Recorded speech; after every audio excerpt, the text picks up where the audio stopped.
Welcome to radiation academy. Radiation academy में आपका स्वागत है। हम डिस्कस कर रहे हैं, पिछले पाँच लेक्चर अलग हो चुके हैं। आज छठा लेक्चर हम पार्ट 6 डिस्कस करेंगे इकोनॉमिक ग्रोथ एंड डेवलपमेंट पर। और इसके बाद हम कुछ क्वेश्चंस जो विगत परीक्षाओं में, चाहे IAS की परीक्षा हो या PCS की या अदर स्टेट की या वनडे अदर कोई एग्ज़ाम्स हैं, उसमें जो विगत कई वर्षों में आर्थिक विकास और समृद्धि के क्वेश्चन पूछे गए हैं, उस पर हम भी डिस्कस करेंगे। वो क्वेश्चन सॉल्व करवाएंगे, ये बताएंगे कब पूछा गया है, क्वेश्चन पूछने का पैटर्न क्या होगा। और साथ ही साथ ये जो मैं बता रहा हूँ आप लोगों को, प्री कम मेंस बता रहा हूँ। इकोनॉमिक्स आर्थिक लेख भी लिखने के लिए ऐसे के पेपर में आते हैं, तो उसमें भी आपको कोऑपरेट करेगा ये, जिस ढंग से मैं आप लोगों को बता रहा हूँ। बस ज़रूरत इस बात की है कि आप जो टॉपिक्स अभी तक पढ़ाए जा चुके हैं उनको बार बार सुनिए, बार बार देखिए, समझने का प्रयास करिए। अगर कोई डिफ़िकल्टी आपको फील होती है, कोई प्रॉब्लम आती है, तो आप कमेंट बॉक्स में जा कर के कमेंट करिए, मैं आपकी समस्याओं का समाधान करूँगा। तो आज इसका हम लोग पार्ट 6 लेंगे, आर्थिक समृद्धि और विकास का पार्ट 6।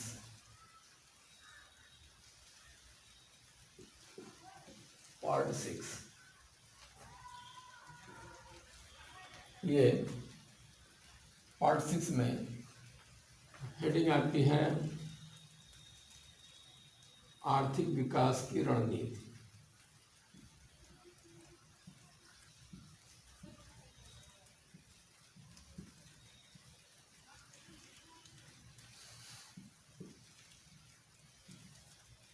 विकास की रणनीति।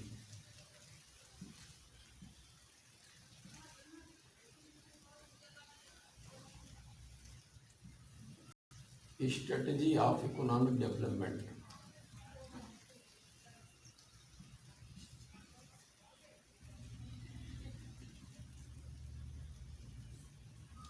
जी ऑफ इकोनॉमिक डेवलपमेंट।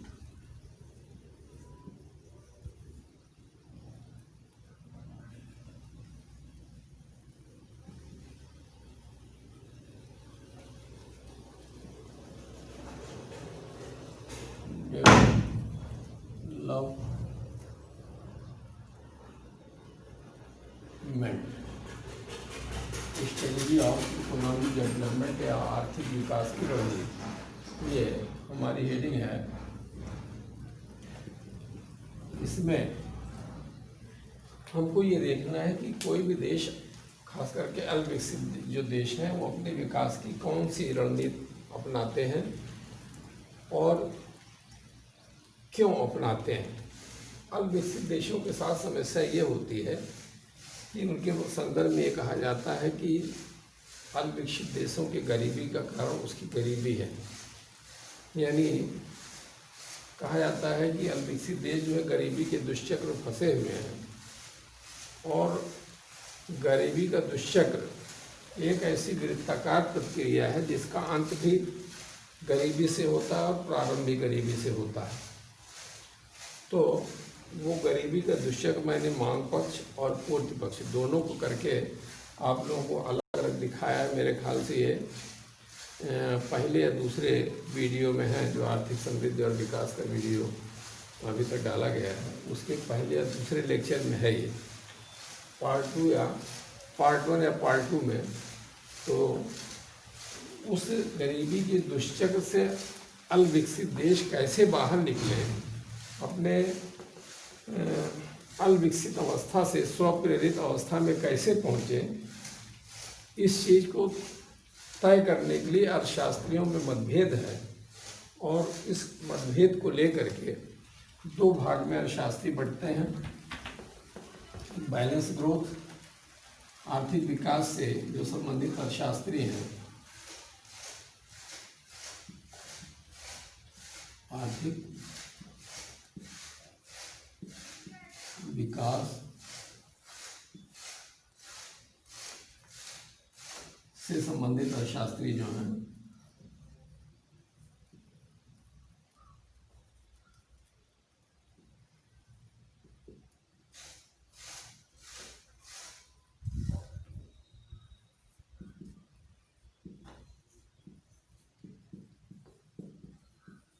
शास्त्री, इसमें मतभेद है और ये दो भागों में बढ़ते हैं। एक कहते हैं संतुलित विकास की रणनीति अपनाना चाहिए, संतुलित विकास की रणनीति।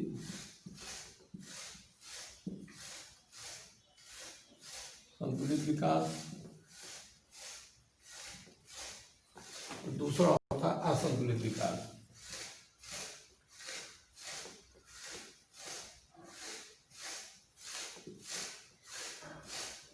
विकास, असंतुलित विकास, balance growth and balance growth,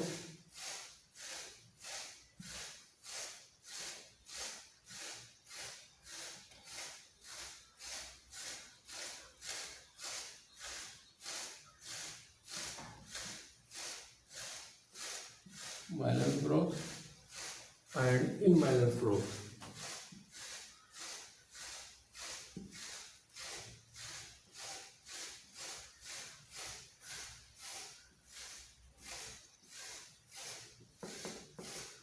imbalance growth, दो तरीके की ग्रोथ बताए गए हैं शास्त्री, दो जड़ों में बटे हुए विकास से संबंधित जो है शास्त्री हैं।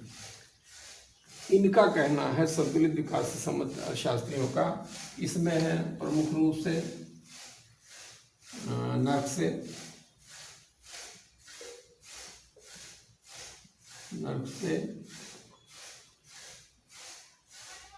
W.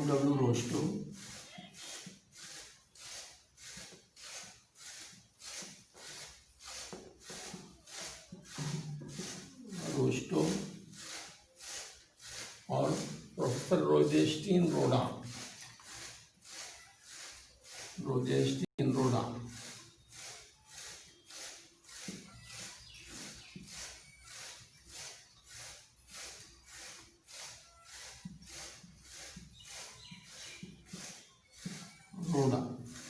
इसमें है प्रोफेसर हर्षमैन,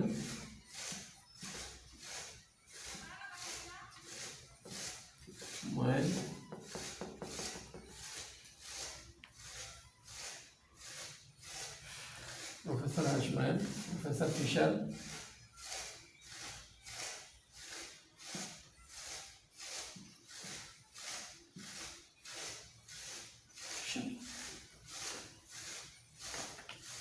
इनका ये कहना है, जो संतुलित विकास से संबंधित अर्थशास्त्री हैं, इनका ये कहना है कि अर्थव्यवस्था में और अर्थव्यवस्था के सभी क्षेत्रों में, सभी क्षेत्रों से तात्पर्य क्या है, जो मैंने आप लोगों को बताया था, प्राथमिक, द्वितीयक और तृतीयक।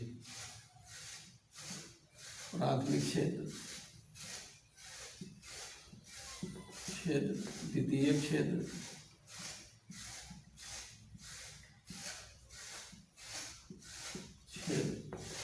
और तृतीय क्षेत्र।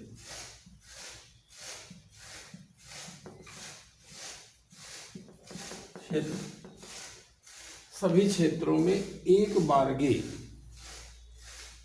मतलब प्राथमिक क्षेत्र में भी, द्वितीय क्षेत्र में भी, तृतीय क्षेत्र में भी, तीनों में एक साथ इतना निवेश किया जाए जिससे कि अर्थव्यवस्था अल्पविकसित अर्थव्यवस्था से स्वप्रेरित अर्थव्यवस्था की स्थिति में आ जाए। जबकि इनका कहना है कि नहीं, जिन देशों में विकास की कम संभावनाएं हैं, जिनके पास विकास के संसाधन अल्प हैं, उनके यहाँ एक साथ सभी क्षेत्रों में निवेश संभव नहीं, इसलिए इनको असंतुलित विकास की रणनीति अपनानी चाहिए। तो प्रोफेसर हर्षमैन, प्रोफेसर फिशर इससे असंतुलित विकास के पक्षधर हैं, जबकि प्रोफेसर रोस्टो और W. रोस्टो और रोजेस्टीन रोडा ये संतुलित और नर्क से, ये संतुलित विकास से संबंधित अर्थशास्त्री हैं। इनका कहना है कि अर्थव्यवस्था के तीनों क्षेत्रों में एक साथ इतना निवेश कर दीजिए कि अर्थव्यवस्था एक बारगी,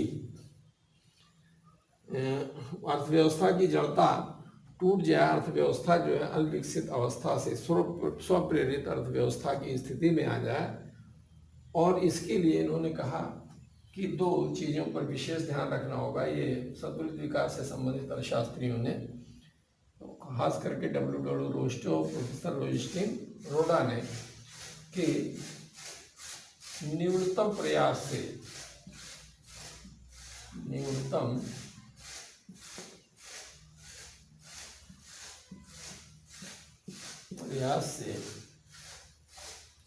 अधिकतम संभावित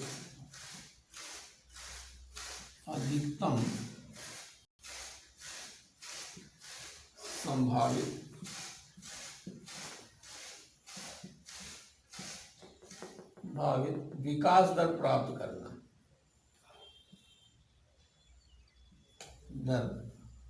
प्राप्त करना,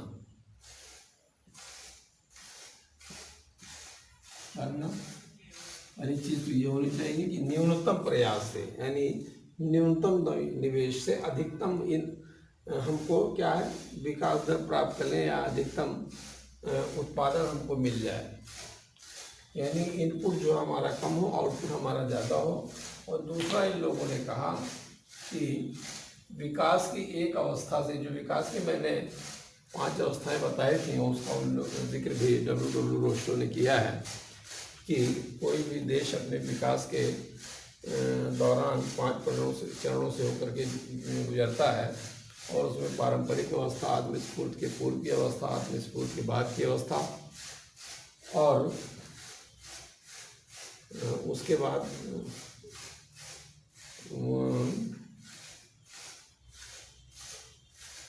ये 5 अवस्थाएं बताया गया था। तो मतलब एक अवस्था से दूसरे अवस्था में जाने में अधिक समय नहीं लगना चाहिए। तो एक विकास की एक अवस्था से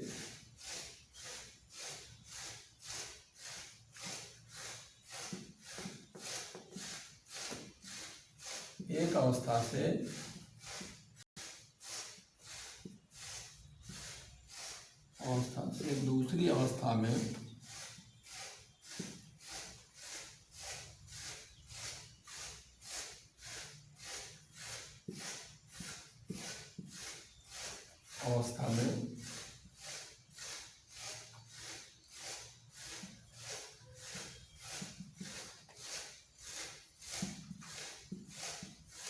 जाने में अधिक समय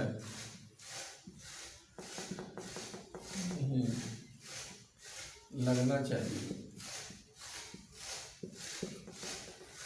2 शर्तें हैं संभावित विकास से। जो संतुलित विकास के पक्षधर अर्थशास्त्री हैं, उनका कहना है कि न्यूनतम प्रयास से अधिकतम संभावित विकास दर प्राप्त कर लिया जाए एक बार के निवेश के माध्यम से, और विकास की एक अवस्था से दूसरी अवस्था में जाने में अधिक समय नहीं लगना चाहिए।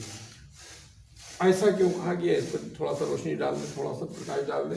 होता क्या है कि जैसे मान लीजिए कि विकास की पारंपरिक अवस्था है, प्रारंभिक अवस्था है, प्रथम चरण विकास का, और द्वितीय चरण में कोई अर्थव्यवस्था जाना चाहती है, तो हमको ऐसा प्रयास करना चाहिए कि एक चरण से दूसरे चरण में जाने में अधिक समय नहीं लगना चाहिए। क्योंकि उससे तमाम दिक्कतें आ जाती हैं। जो निर्धारित लक्ष्य है प्रोडक्शन का, संबंधित क्षेत्रों के, वो समय से नहीं हो पाता है, लागत उसकी बढ़ जाती है, महंगाई बढ़ जाती है। ये सारी चीज़ें हैं। जैसे सपोज करिए कि एक कोई फ्लाईओवर है या मेट्रो, सपोज कर लिए मेट्रो है, किसी शहर में मेट्रो का निर्माण होना है, वहाँ के लोगों की यातायात सहूलतें बढ़ाने के लिए। तो बजट में आप देखते होंगे, बजट में सरकारें घोषणा करती हैं कि इतने करोड़ की लागत से हमको यहाँ इस नदी के ऊपर ब्रिज बनाना है, इतने करोड़ की लागत से इस मेट्रोपॉलिटन सिटी में हमको मेट्रो ट्रेन तैयार करके दे देनी है। तो सपोज करिए कि कोई नदी है जिस पर गवर्नमेंट ने घोषणा किया, चाहे राज्य सरकार हो या केंद्र सरकार हो, कि हम इस नदी के ऊपर एक ब्रिज बनाएंगे। वो 2018-19 के बजट में उसकी घोषणा की गई। 2018 2019 के बजट में ब्रिज बनाने की घोषणा की गई।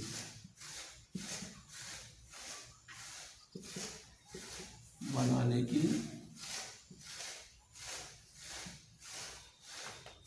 तो 2018-19 में घोषणा की गई और कहा कि हम अगले 5 साल में ब्रिज बना करके तैयार कर देंगे, यानी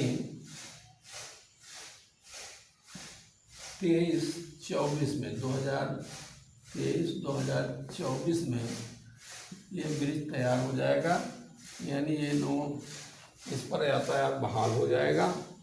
और इसकी लागत बताई गई, इस ब्रिज की लागत बताई गई, सपोज करिए कि 30 करोड़ बताई गई, 30 करोड़ CR करोड़, 30 करोड़ इसकी लागत बताई गई।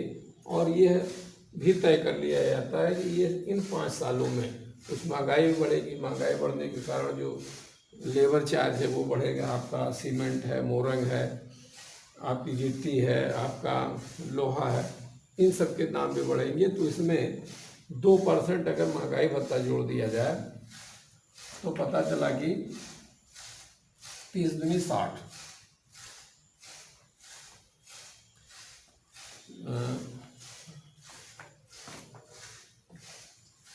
5 साल में अगर 30 करोड़ निकाला जाए, उसका 30 करोड़ का 2% अगर निकाला जाए 30 करोड़ का,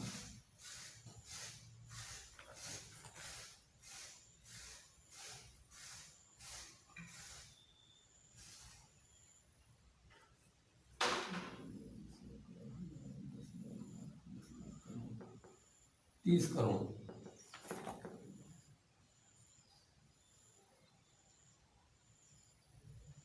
30 करोड़ ये है। इसका 2% अगर आप निकालेंगे महंगाई भत्ता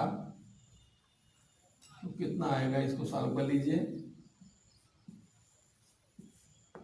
2 0 बढ़ गया और ये 6 हो गया, 1 2 3 4 5 6,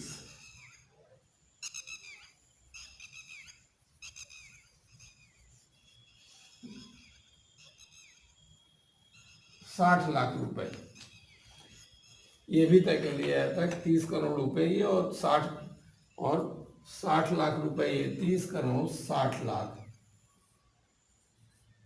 60 लाख उसकी लागत आएगी। और ये भी तय हुआ था साथ ही साथ कि 2018-19 में हम शुरू करेंगे, 23-24 में इसका निर्माण पूरा कर लेंगे, यानी उस पर सेवाएं बहाल हो जाएंगी, उससे हमको कुछ आउटपुट मिलने लगेगा। लेकिन वास्तव में इसका निर्माण किसी वजह से, और अक्सर ऐसा होता है कि किसी भी योजना में जो निर्धारित समय उसके निर्माण का दिया रहता है उस अवधि में निर्माण नहीं पूरा हो पाता है। और यह निर्माण मान लीजिए कि 23-24 के बजाय इसमें 4 साल और लग गए तो 2027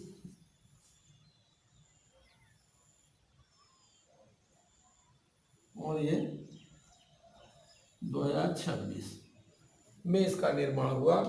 तो इस अवधि में भी तो महंगाई बढ़ जाएगी। तो इसका पता चला कि उसमें भी अगर क्या नाम, कुछ महंगाई बढ़ गई और उस महंगाई बढ़ने के कारण पता चला कि इसकी लागत आ गई 31 करोड़ रुपए। 30 करोड़ साल 60 लाख में से निर्धारित किया गया था, 40 लाख रुपए और लग गए अगर, तो ये क्या हो गया, 31 करोड़ उसकी लागत आ गई। क्यों? अच्छा, क्यों लागत आई? क्योंकि ये जो इस अवधि में जो उत्पादन के, ये ब्रिज निर्माण में जो संसाधन लगे हुए, चाहे वो लेबर हो, चाहे वो साहसी हो, चाहे वो क्या नाम है लौह इस्पात हो, सीमेंट हो, बालू हो, इन सब के दाम तो लोगों के किसी न किसी माध्यम से लोगों की जेब में पहुंच रहे हैं, तो डिमांड क्रिएट करेंगे। सप्लाई अभी इसकी कोई है नहीं, इसने अभी कोई सर्विस देना शुरू नहीं किया है। तो ये जो अतिरिक्त पैसे लोगों की जेब में पहुंच रहे हैं, ये क्या करेगा, डिमांड क्रिएट करेगा, महंगाई बढ़ाएंगे।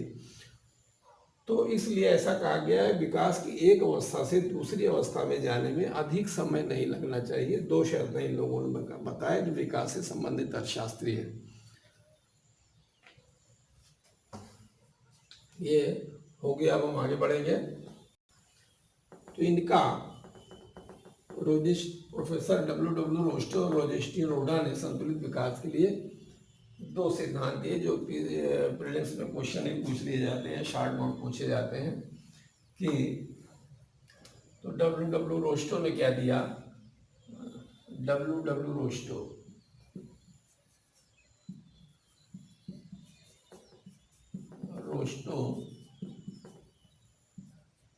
ने दिया टेक ऑफ स्टेज।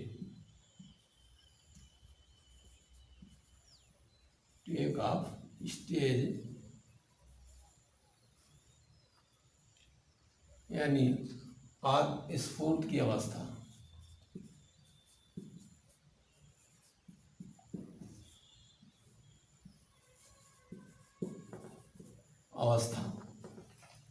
इन्होंने कहा कि अर्थव्यवस्था के तीनों क्षेत्रों में एक बार ही इतना निवेश कर देना चाहिए जिससे कि अर्थव्यवस्था टेक ऑफ स्टेज की स्थिति में आ जाए। टेक ऑफ स्टेज जैसे प्लेन है, जब उसको उड़ान भरनी होती है तो आप लोगों ने देखा होगा जब उड़ान भरना चाहती कोई प्लेन तो एयरपोर्ट में बहुत तेज़ी से दौड़ती है और इतना स्पीड क्रिएट करती है कि वो क्या है, दौड़ते दौड़ते दौड़ते दौड़ते ऐसे दौड़ते दौड़ते धीरे धीरे क्या है ऊपर की तरफ बढ़ जाती है, यानी ज़मीन को छोड़ करके वो आसमान की तरफ बढ़ जाती है। वह स्पीड बढ़ाने के कारण इनका कहना है कि एक अर्थव्यवस्था के तीनों क्षेत्रों में एक बार की इतना निवेश कर दिया जाए जिससे कि वो टेक ऑफ स्टेज की स्थिति में आ जाए। तो यहाँ से क्वेश्चन पूछा जाता है टेक ऑफ स्टेज किसके द्वारा दिया गया शब्द है या किसकी उक्ति है, तो डब्ल्यू रोस्टो है। और दूसरा इन्हीं से संबंधित अर्थशास्त्री हैं प्रोफेसर रोजेस्टीन रोडा। इन्होंने जो दिया वो बिग पुश थ्योरी दिया। बिग पुश थ्योरी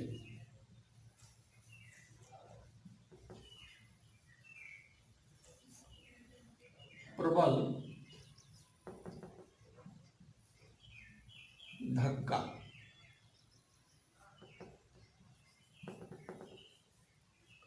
प्रयास सिद्धांत। इस सिद्धांत के प्रतिपादक हैं प्रोफेसर रोजेस्टीन रोडा। इनका ये कहना है, इनका भी यही कहना है जो डब्ल्यू रोस्टो कहते हैं वही प्रोफेसर रोजेस्टीन रोडा भी कहते हैं कि अर्थव्यवस्था में एक बार की तीनों क्षेत्रों में इतना निवेश कर दिया जाए कि जिससे अर्थव्यवस्था जो है अल्प विकसित अवस्था से स्वप्रेरित अवस्था की स्थिति में आ जाए। उन्होंने ये शब्द जो दिया बिग पुश थ्योरी इस शब्द को आ जाता है। तो एक सिद्धांत ये है, दूसरा सिद्धांत ये है, दोनों पूछे जाते हैं कि ये प्रबल प्रयास सिद्धांत विकास से संबंधित प्रबल प्रयास सिद्धांत किसके द्वारा दिया गया या आत्मस्फूर्त के प्रतिपादक कौन शब्द के, तो ये डब्ल्यू रोस्टो इसके प्रोफेसर रोजेस्टीन रोडा है।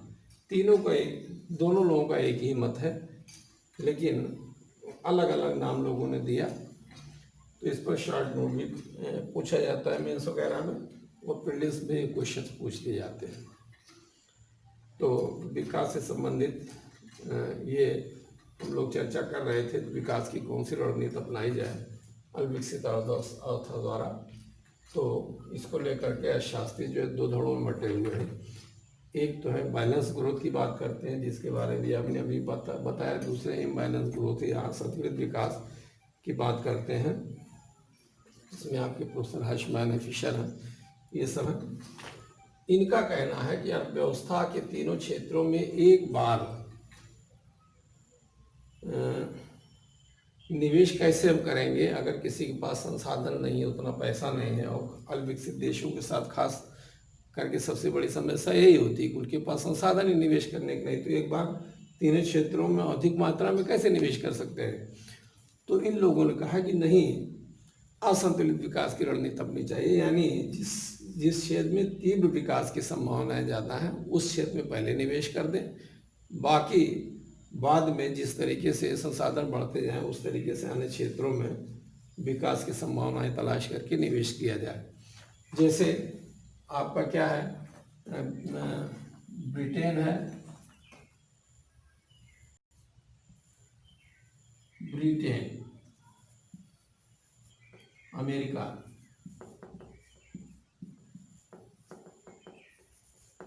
इन लोगों ने क्या क्या किया, संतुलित विकास की रणनीति अपनाया। आपका रूस, इसने क्या किया, असंतुलित विकास की नीति अपनाया। दोनों सफल हैं। पहले इसने असंतुलित विकास की अपनी नीति अपनाया, कुछ दिन के बाद फिर संतुलित विकास की। जब संसाधन उसके पास हो गए, कुछ इनपुट अच्छा मिलने लगा, तो उसने उन्हीं संसाधनों को क्या किया, दूसरे क्षेत्रों में निवेश किया एक साथ, फिर तीनों क्षेत्रों में निवेश करने लगा। तो यह रूस ने अपनाया, ब्रिटेन ने अपनाया, दोनों सफल हैं। इसका मतलब ये हुआ कि चाहे संतुलित विकास की रणनीति अपनाई जाए, चाहे किसी अर्थव्यवस्था द्वारा असंतुलित विकास की रणनीति अपनाई जाए, दोनों एक दूसरे के विरोधी नहीं बल्कि पूरक हैं, और दोनों एक दूसरे के सहयोगी भी हैं। ये बात निकल करके आई। तो आपसे मेंस में क्वेश्चन ये किया जा सकता है कि किसी अल्पविकसित देश द्वारा विकास की कौन सी स्ट्रेटजी, कौन सी रणनीति अपनाई जाए कि अर्थव्यवस्था जो है अल्प विकास की अवस्था से स्वप्रेरित अर्थव्यवस्था की स्थिति में आ जाए। अपने शब्दों में व्याख्या कीजिए। तो ये आपको दिखाना है कि संतुलित विकास से संबंधित अर्थशास्त्रियों क्या कहना है, संतुलित विकास से संबंधित अर्थशास्त्रियों का क्या कहना है। उसमें फिर ये देना है कि ब्रिटेन और अमेरिका ने संतुलित विकास की रणनीति अपनाई, ये भी सफल रहे, और रूस ने असंतुलित विकास की रणनीति अपनाई, ये भी सफल रहे। और अंत में आपको ये दिखा देना है कि दोनों रणनीतियाँ जो हैं एक दूसरे की विरोधी नहीं बल्कि एक दूसरे के पूरक हैं, और दोनों एक दूसरे के सहयोगी हैं।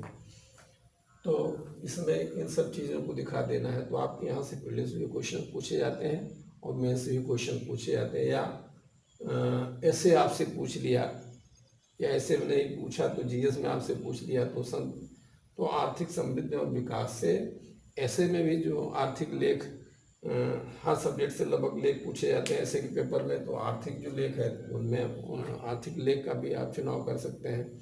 ये आपको ऐसे में भी सहयोग करेगा, आपके प्रीलिम्स में भी सहयोग करेगा, आपके मेंस जीएस में भी सहयोग करेगा।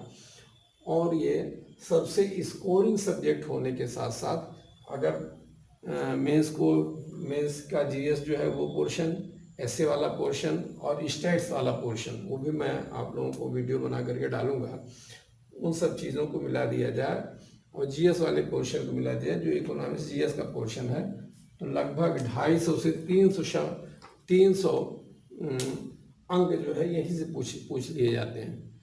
लेकिन इसके बावजूद आप इकोनॉमिक्स जैसे सब्जेक्ट से भागते हैं, तो उसका कारण सिर्फ ये है कि आपने विषय को विधिवत समझा नहीं है, उसकी बेसिक नॉलेज आपको नहीं, इसलिए कुछ दिन के बाद आपको वह पढ़ते पढ़ते दुरूह लगने लगता है।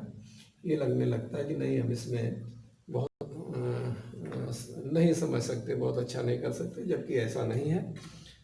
आप मेरे वीडियोस उठा करके देखिए और समझने की कोशिश करिए, थोड़ा बहुत किसी पुस्तक की मदद ले लीजिए।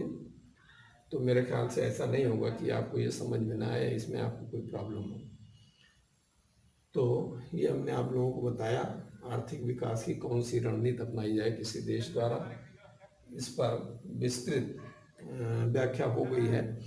और आज का वीडियो हम यहीं पर समाप्त करेंगे। अब इसके बाद हम ये देखेंगे कि जो विकास के मानक हैं, एक्चुअली समृद्धि और विकास, हमने पहले ही बताया था कि समृद्धि जो है वो परिमाणात्मक है, उसको मापा जा सकता है। विकास जो है गुणात्मक है, उसको मापा नहीं जा सकता है।